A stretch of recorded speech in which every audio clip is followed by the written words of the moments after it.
Greetings and welcome to Beacon Unitarian-Universalist Congregation. To our members, friends, and everyone joining us in our virtual congregation on YouTube today. Hello, I'm the Reverend Robin Landerman-Zucker, minister of this congregation, and I will be hosting our virtual recorded service today on YouTube for October 4th, 2020, with music from Roomie Wood and Rebecca Prizznick. Andy Hogg, one of our worship associates, will be offering a sermon today entitled, "When We Need Our Principles the Most." A reminder that we have sanctuary care packages for our members and friends that include objects to bring you closer to these virtual services and enable you to participate in our weekly rituals. These include a small chalice with a battery-operated candle, a hope stone for our joys and sorrows, and a card with our mission and covenant printed on it. There's also some little Dove dark chocolate to remind you of the sweetness of our community. You can stop by and pick yours up in the foyer at Beacon on a Monday or a Wednesday from 9 a.m. to 2 p.m. The bags have people's names on them, and we remind you to wear a mask when you come by. We are glad that you have made Beacon Unitarian-Universalist Congregation part of this day in your spiritual life.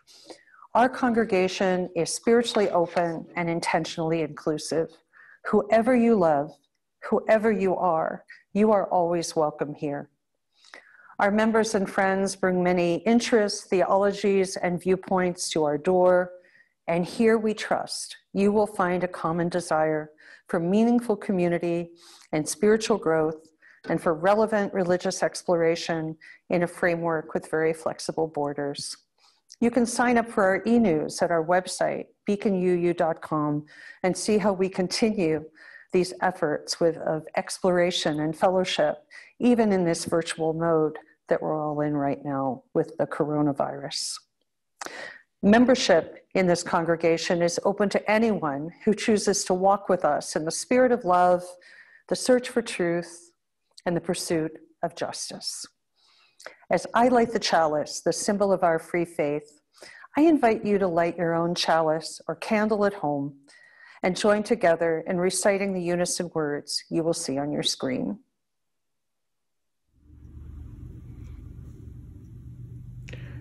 We light this chalice with a flame that draws us together. With this flame, we cut through the darkness of isolation and are warmed by the fires of our inner connection. The mission and covenant of Beacon express our values and our vision of ourselves as a gathered community in the world.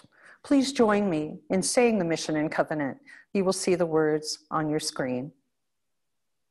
The mission of Beacon Unitarian-Universalist Congregation is to be a welcoming community that embraces diverse thought and belief and builds a just, peaceful, and compassionate world. Love is the spirit of this church. The quest for truth is its sacrament, and service is its prayer. To dwell together in peace, to seek knowledge in freedom, to serve humanity in kindness. Thus do we covenant. I'd like to share some opening words by Sean Neil Barron. We gather together as a community of seekers to honor the interdependence of life, to respect the dignity of all, and to respect the land we walk humbly upon. Friends, let us acknowledge that we walk upon the traditional territories of indigenous people, the original nations of this land, who continue to cry out for justice and self-determination. We're blessed with a space and opportunity to strive to live out our common principles, to bring justice, equity, compassion into our daily lives, to resist all that threatens the earth and her people, and to live out our dream of a world community of peace, liberty, and justice for all. Let these thoughts carry us forth as we journey and worship together. Blessed be. Please join me in singing As Tranquil Streams.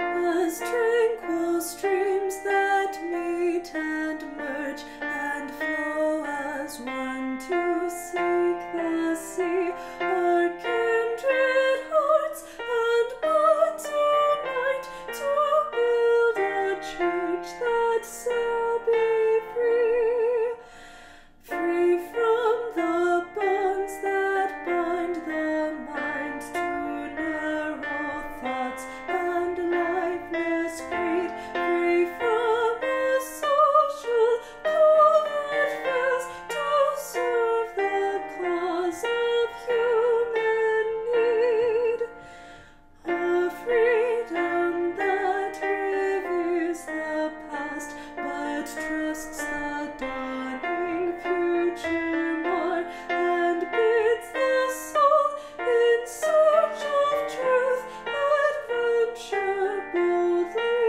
and explore. Prophetic church, the future waits your liberating ministry. Go forward in the power of love, proclaim the truth that sets us free.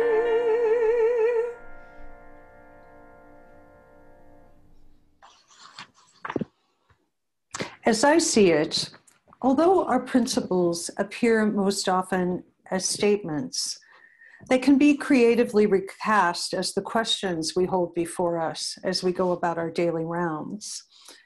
It follows then that after stating, I affirm and promote the inherent worth and dignity of every person, the next step is to ask yourself, is there any person whom I've disrespected? Am I in right relationship to other people? These are principled questions that can help you plow up the soil of opinion, especially when it grows rigid from lack of attention, and prepare that soil for the growth of more deeply rooted religious convictions, especially in our UU principles. So let's walk the path of our principles together and ask those questions. The first principle states, I affirm and promote the inherent dignity and worth of every person. So ask yourself, is there any person whom I've disrespected? Am I in right relationship to other people? The second principle, I affirm and promote justice, equity, and compassion in human relationships. Ask yourself, have I made the effort to loosen the binds of oppression in my daily rounds? The third principle, I affirm and promote the acceptance of one another and encouragement to spiritual growth in our congregations. Ask yourself, have I truly accepted others in my congregation as they are, even when they disagree with me? Even if they have different theological ideas or understandings of the sacred? The fourth principle, I affirm and promote a free and responsible search for truth and meaning. Ask yourself, how can I move forward from getting and having towards seeking truth and making meaning in my life? The fifth principle, I affirm and promote the right of conscience and the use of the democratic process within our congregations and in society at large. Ask yourself, have I promoted democracy in my congregation and in my life? Am I fighting for the survival of democracy in our culture right now? Or have I stacked the deck in my own favor? The sixth principle, I affirm and promote the goal of world community with peace, liberty, and justice for all. Ask yourself, what have I done today to promote peace, understanding, and freedom throughout the world and in my own little corner of the world? The seventh principle. I affirm and promote respect for the interdependent web of which we are all a part. Ask yourself, what can I do about climate change? How can I reduce the negative impact of my living on this planet? And the proposed eighth principle before the UUA, asking us to affirm a commitment to anti-racism and to dismantling white supremacy in our denomination and in society at large. Ask yourself, have I been an ally to Black and Indigenous people of color in an impactful way? How can I learn to be an ally in that way? May we proclaim together the words on the screen. I affirm, I promote, I honor, I uphold, I walk the path of our principles.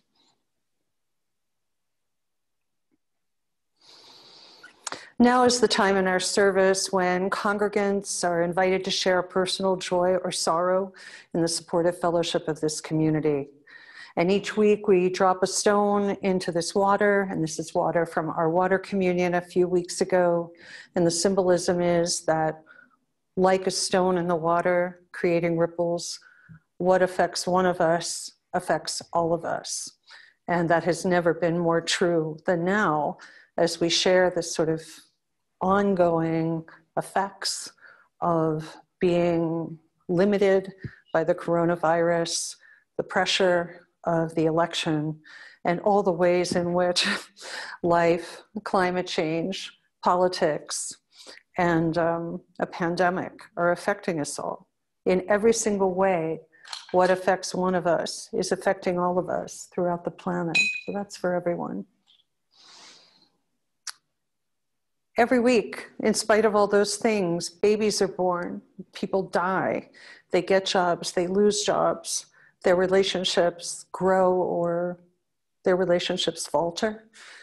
And this is a stone for all of the life events that are happening in the midst of these larger events that seem to be an umbrella, and for some people, an existential crisis in the world right now. But for all the joys and sorrows that are in our everyday lives, this is for us. For all the people of the Western United States who continue to deal with out-of-control wildfires and the damage it's creating, particularly in California, Oregon, and Washington, we are with you and we are thinking of you, and we hope that this abates soon.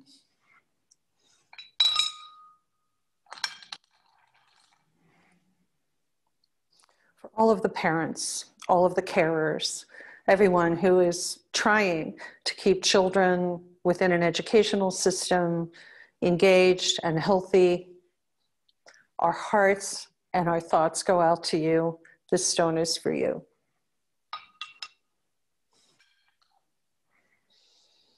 For all the joys and sorrows that remain unspoken because they are either too private or too tender to share, let us remember that everyone is fighting their own private battle.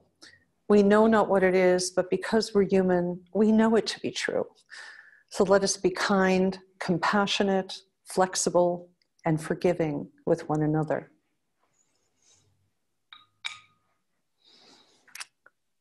I invite you now to come into that quiet place with me where we engage in some intentional breathing. So I ask you to uncross your arms and your legs and put your feet on the floor and put down anything you might be holding. Sit up straight, sort of as if a little string was holding your head up. Yeah. And just breathe. 4 beats in through your nose, 5 or 6 beats out through your mouth in a steady stream, creating a kind of spaciousness from the crown of your head to the soles of your feet. So let's just breathe.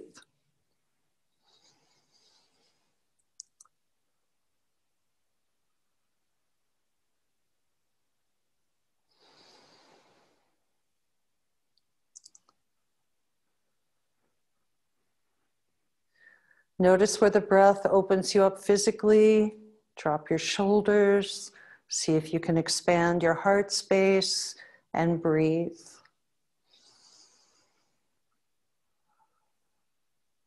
Sometimes breathing intentionally like this opens you up emotionally, and you might feel some intense emotions. You may feel like you want to cry. You may feel more joy. But breath, it is your emotional and spiritual first aid. So let's breathe.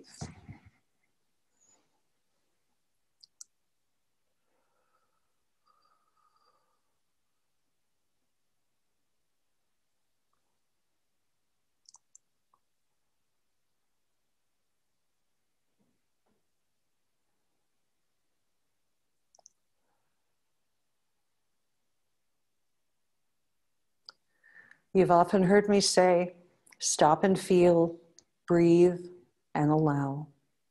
Just breathe.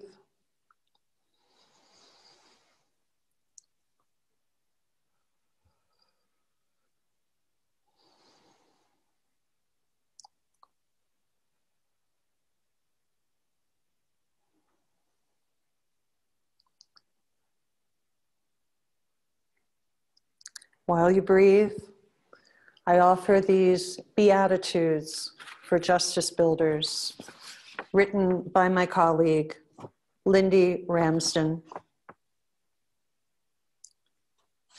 Blessed are you who can question your own assumptions and listen with an open mind. You will receive new insights beyond your imaginings. Blessed are you who suffer the attacks of others and stand up for what is right.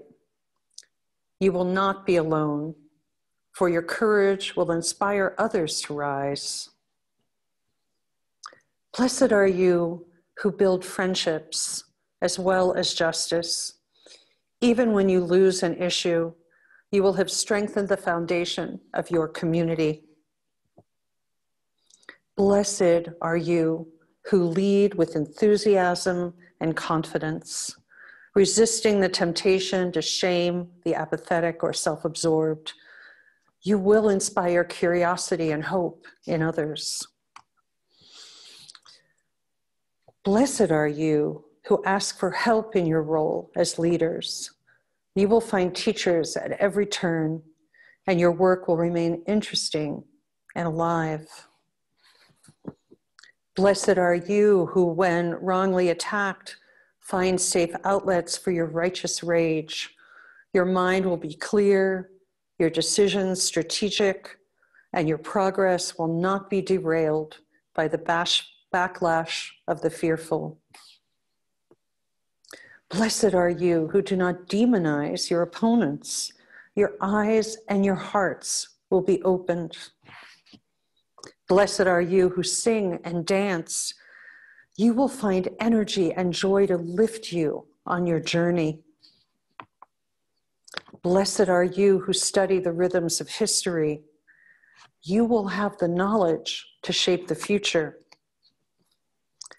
Blessed are you who work in coalition rather than in principled isolation. You will meet great people, learn things you didn't realize you needed to know, and have partners for the journey when you are in the lead or when you are in need. Blessed are you who volunteer to be secretary and take good minutes. Your words will become history, and your efforts will move steadily forward rather than running absent-mindedly over thoroughly discussed ground. Blessed are you who discover, train, and encourage young leaders. You will see your work expand and grow beyond your own time and talent.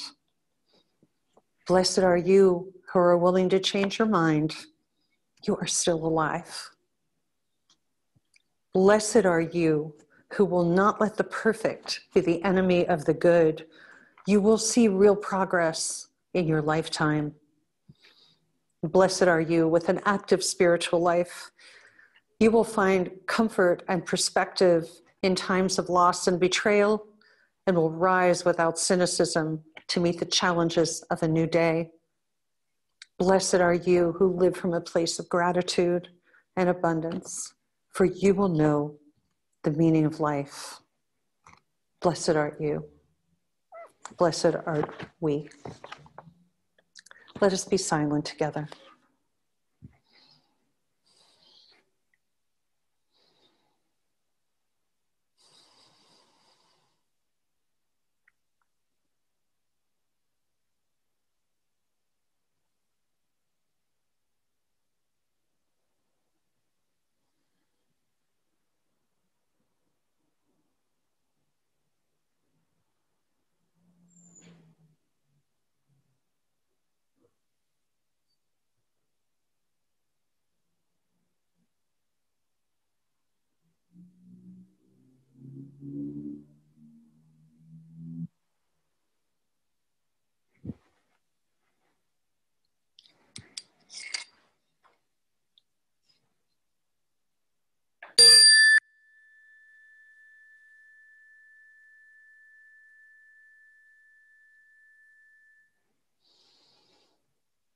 Blessed be.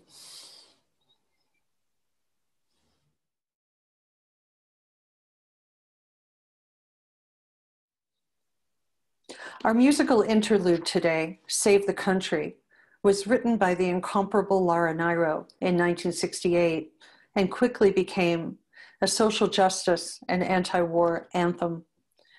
The references in the song are tied to the period. The two young brothers are John and Bobby Kennedy, both of whom promoted civil rights and were assassinated.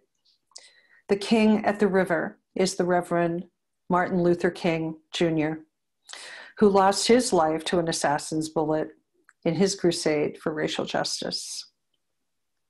The war in her song is Vietnam.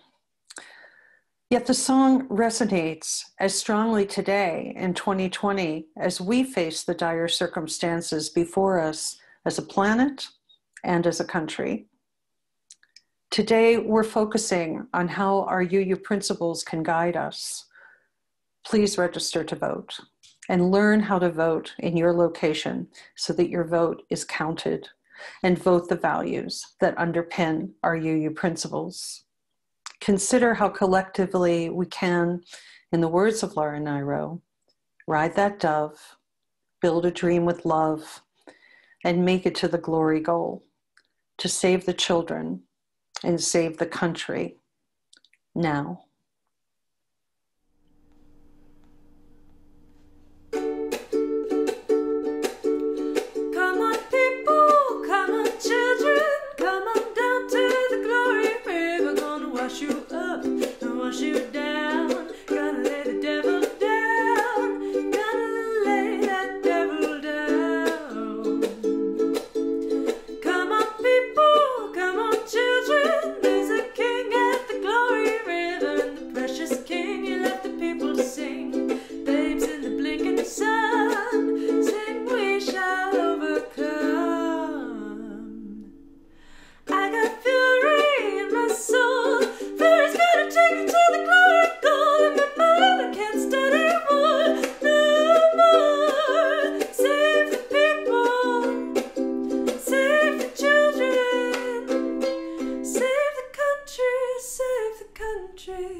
Take that dream and ride that dove. We could build the dream with love.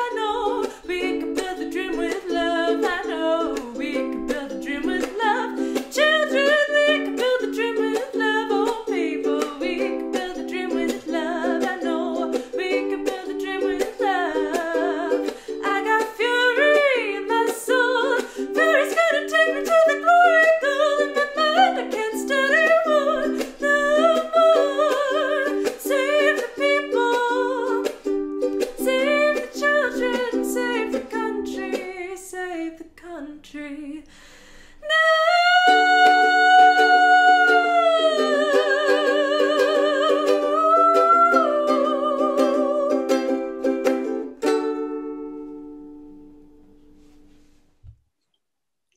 Our reading today is an excerpt from a reflection that appeared in UU World magazine in 2009 by my colleague, the Reverend Meg Barnhouse. And it's called, "Who Says Unitarian-Universalist Principles Are Easy?" She writes, "Years ago, I came into this Unitarian Universalist community of faith and thought, I'm home. I listen to people talk sometimes about liberal religion as if it's a thin gruel, watered down to please everyone. Our 7 principles, they complain, are either too much like a creed or so general as to be meaningless. My experience of the principles," she writes, "is that they are deeply demanding. The first one asks me to affirm and promote the inherent worth and dignity of every person, which means I can no longer subscribe to the cheerful Calvinist doctrine of the total depravity of human nature.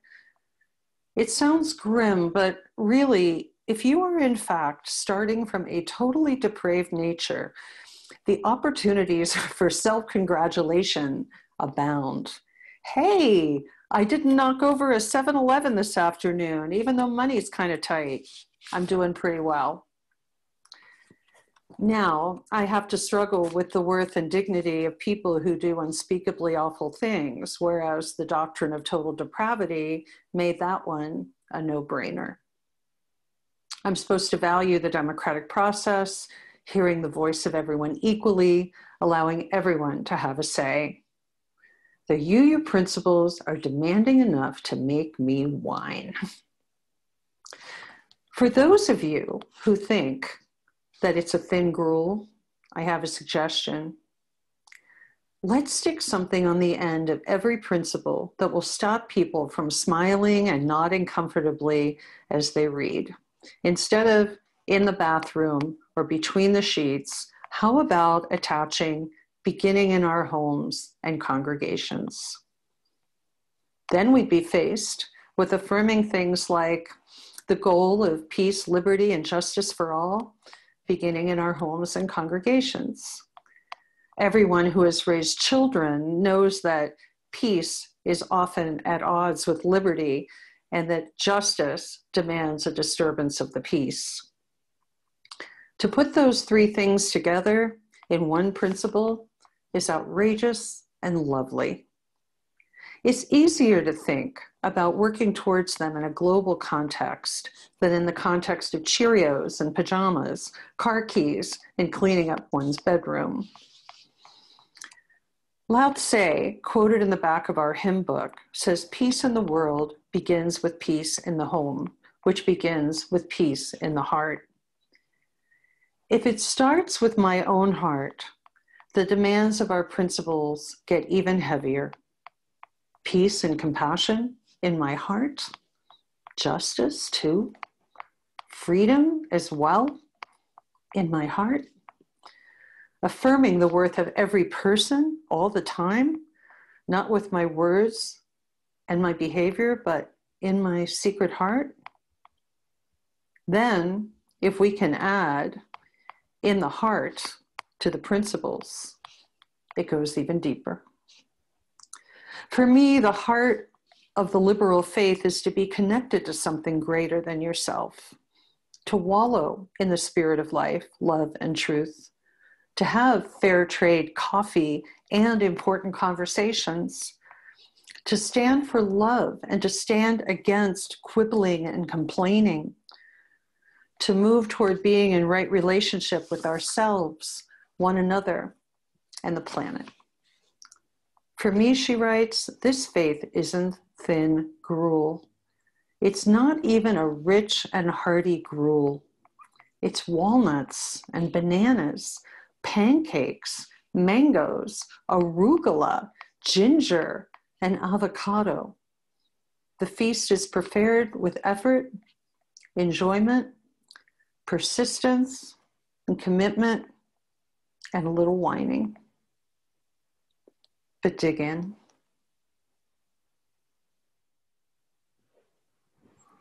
My sermon today is entitled, When We Need Our Principles the Most.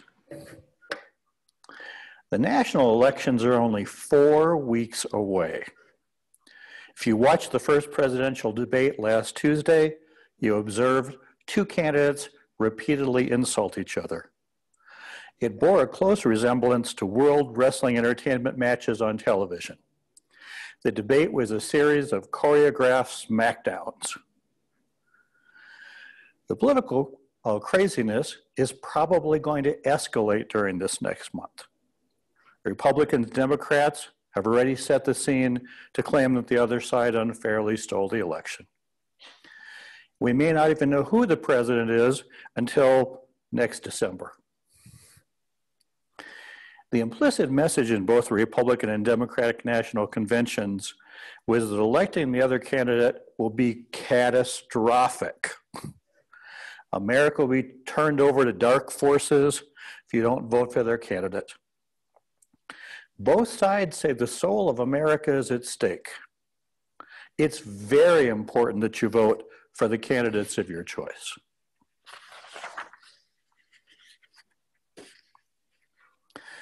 One of the craziest things that's happening is the QAnon conspiracy theory.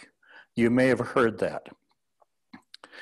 There's a part of the story which is actually true, which is that Jeffrey Epstein was in fact a convicted sex trafficker, and his wife is still awaiting imprisonment.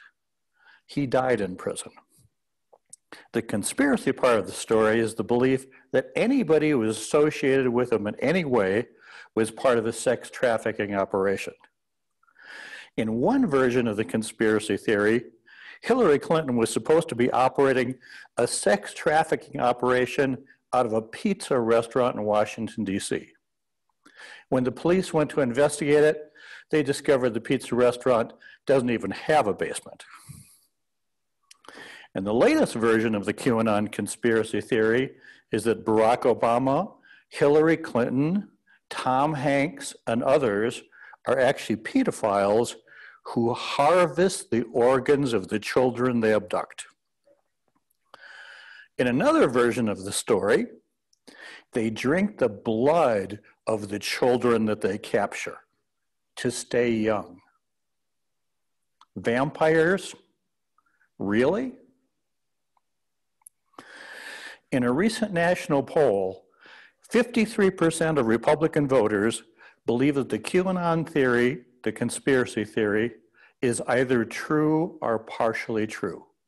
53%. I think that P.T. Barnum was right. You can fool some of the people all the time. Research in political science has established that messages of fear are far more motivational than our messages of hope or public policy. They use that as a justification for ugly politics and false messages. I think the craziness is way out of control.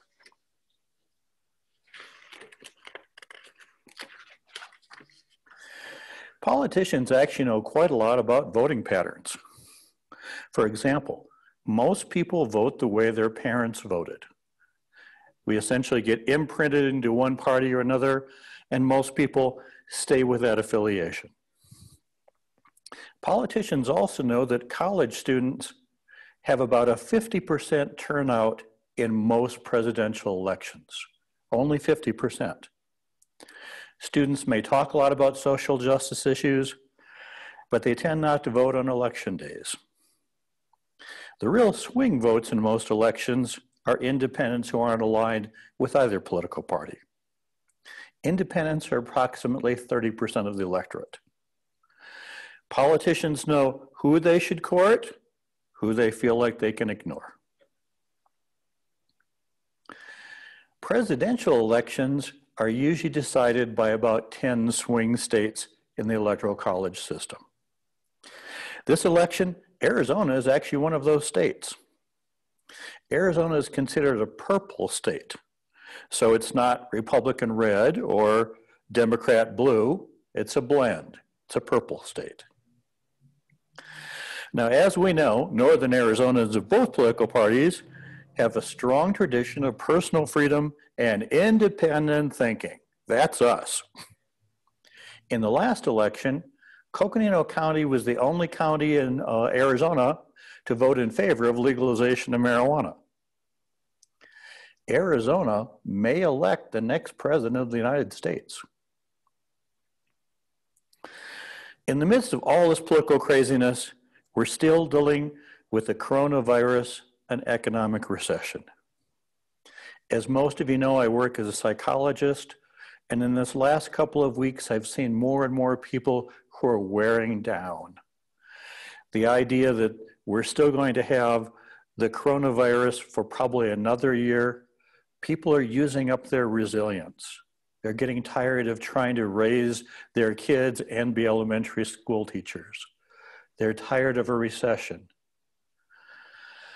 In the midst of all that craziness, a recent national poll on happiness found that Americans are less happy than they have been at any time in the last 50 years.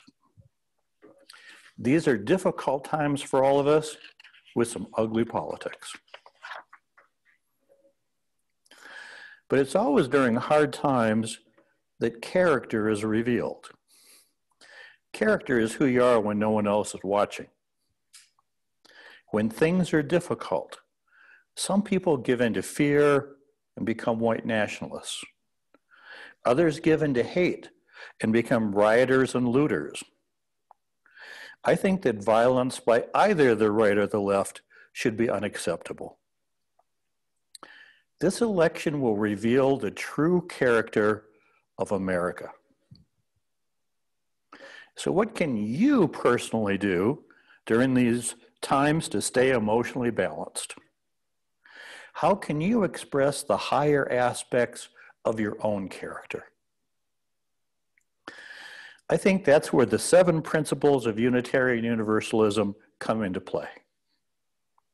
They're simple statements about our aspirations and values. The 7 principles bring out the best in us.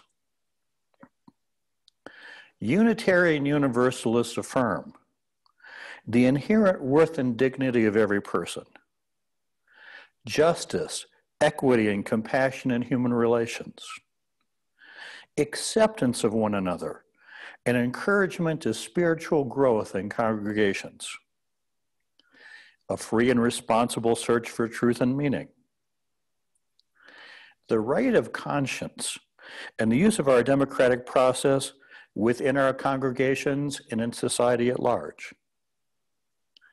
The goal of world peace, with peace, liberty, and justice for all.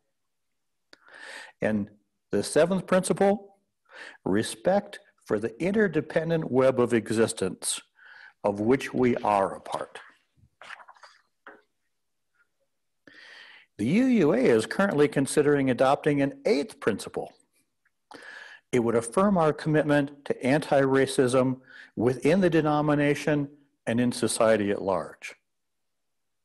The proposed 8th principle states that Unitarian Universalists covenant to affirm and promote journeying through spiritual wholeness by working to build a diverse, multicultural, beloved community in ourselves and our institutions.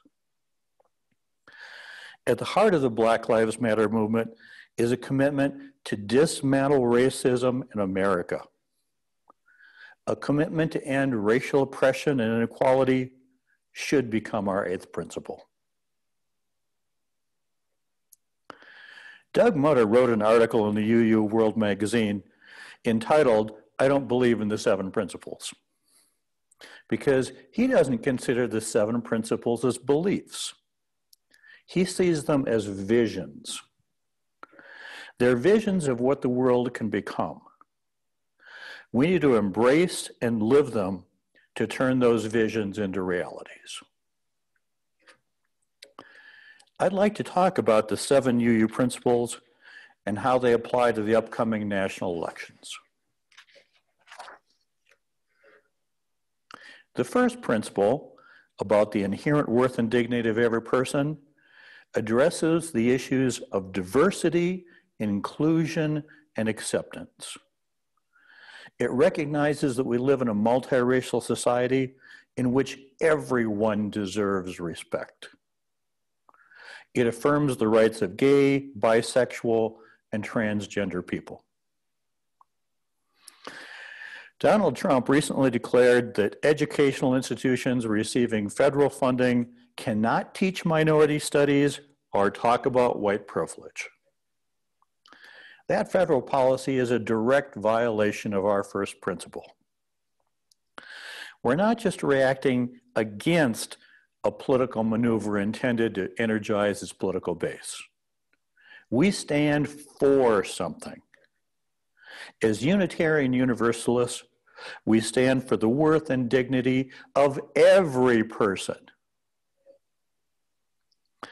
The second principle is about justice, equity, and compassion. As UUs, we have a long tradition of being philosophers, heretics, and reformers.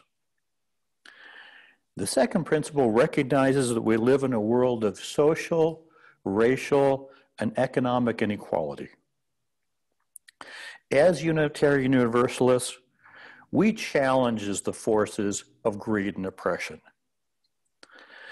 For example, now is the time for actual immigration reform. We have to stop separating families. We have to stop building walls between countries. We have to stop building walls between people. We stand for something.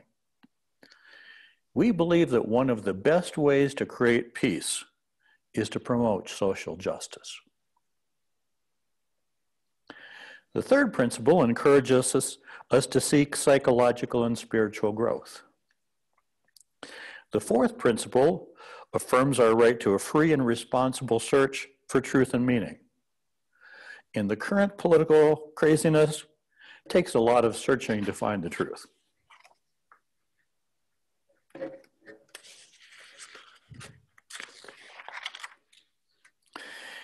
The fifth principle is about our belief in democratic processes. Every person should be able to have their voice heard, particularly at the ballot box.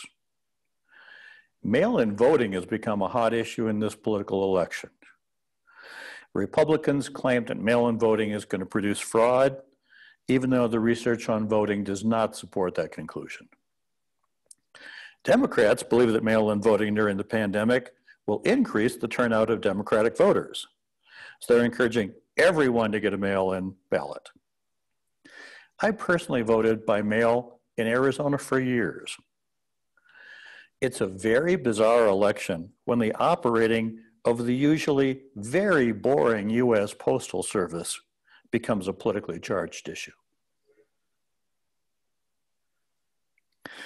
Where do we stand as Unitarian Universalists? We assert that everyone should be able to participate as easily as possible in democratic processes, particularly voting. We stand for something. We stand on the side of democracy. Now, our sixth principle always reminds me of the introduction to the television show Superman. Now, I know that some of you are as old as I am and remember Superman on TV. We used to have a black and white television, and on the afternoon, I would watch Clark Kent turn into Superman and rescue Lois Lane. In the beginning of Superman, it always used to say that he fought for truth, justice, and the American way. Now, the sixth UU principle affirms the goal of world community with peace, liberty, and justice for all. To me, the sixth principle is like the Superman introduction for the 21st century. But my favorite Unitarian Universalist principle is the seventh principle. It's respect for the interdependent web of existence of which we're a part. We advocate for the protection of our planet. Climate change is not a Chinese hoax. I've lived in Arizona for over 30 years, and I've seen the climate in the Southwest change. This year, Flagstaff had the lowest rainfall during the monsoon season since 1898. It's getting hotter and drier here. In one climate change study, Flagstaff is projected to have a climate like Prescott, Arizona in just 30 years. One of the major causes of climate change is the impact of humans on our global ecosystem. We need political leaders who support environmental preservation and sustainable growth. We stand for something. We stand for preserving the natural beauty and biological diversity of our northern Arizona environment. When the political craziness gets too much, then we need to ground ourselves in our 7 principles. The 7 principles embrace acceptance, compassion, social justice, community, science, and democracy. The 7 principles provide a solid footing amidst the quicksand of partisan politics. The 7 principles represent the highest aspirations of our national character. In my view, I think we're the good guys. May we walk the path of our 7 principles together.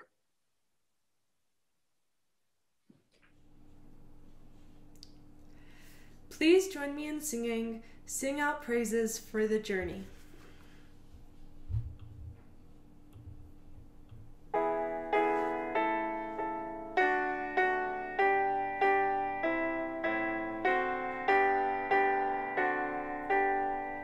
Sing out praises for the journey, pilgrims we who carry on, searchers in the soul's deep yearnings, like our forebears in their time.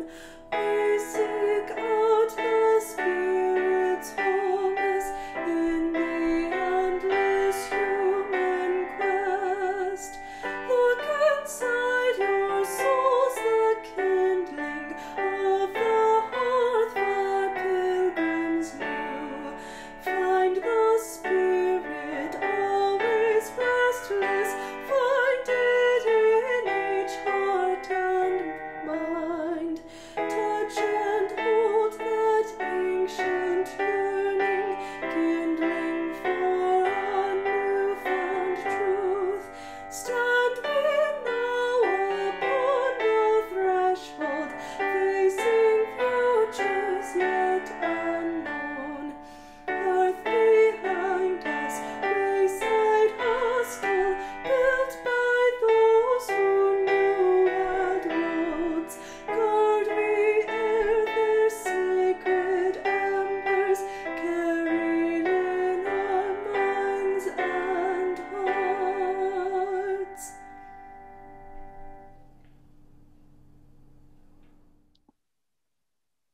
The spirit of generosity and gratitude flows through Beacon. Whether we are together here in this sanctuary or we are together here in this virtual sanctuary on YouTube, we take an offering each week to support Beacon and its community partners. You can make a secure online donation through the Vanco system on our website, beaconuu.com, or you can send us a check to our address here in Flagstaff, 510 North LaRue Street, Flagstaff, Arizona, 86001, and please write offering in the note. Either way, we so appreciate your donations and your support, especially during this challenging time. And finally, when we are here together, we come together and we hold hands and we feel the power of our community. So I invite you to imagine that feeling of us holding hands and remembering that whether we are together or apart physically, we are Beacon, always connected. We leave you today with a musical benediction from our music director, Roomie Wood. Blessed be, blessed we, and amen.